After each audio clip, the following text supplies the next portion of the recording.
Pakistan Peoples party کے نائب صدر اور سینیٹر شرین رحمان نے کہا ہے کہ پنجاب پولیس پیپلز پارٹی کو نشانہ بنا رہی ہے۔ ایک بیان میں شرین رحمان نے کہا کہ این-اے 127 لاہور میں پیپلز پارٹی کے نمائندوں کی گرفتاری قابل مذمت ہے۔ اس حلقے سے بلاول بھٹو زرداری الیکشن لڑ رہے ہیں۔ انہوں نے کہا کہ چند دن پہلے ہمارے الیکشن آفس پر پیٹرول بم سے حملہ کیا گیا۔ پنجاب پولیس ہمارے نمائندے اور حمایتی کو گرفتار کر رہی ہے۔ پیپلز پارٹی میں شامل ہونے والے شہزاد اور شہباز کو پولیس نے گرفتار کیا۔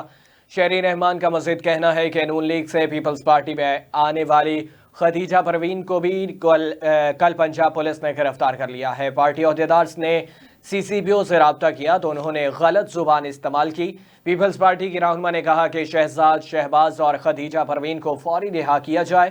ہم الیکشن کمیشن سے پنجاب میں پولیس گردی کا نوٹس لینے کا مطالبہ کرتے ہیں۔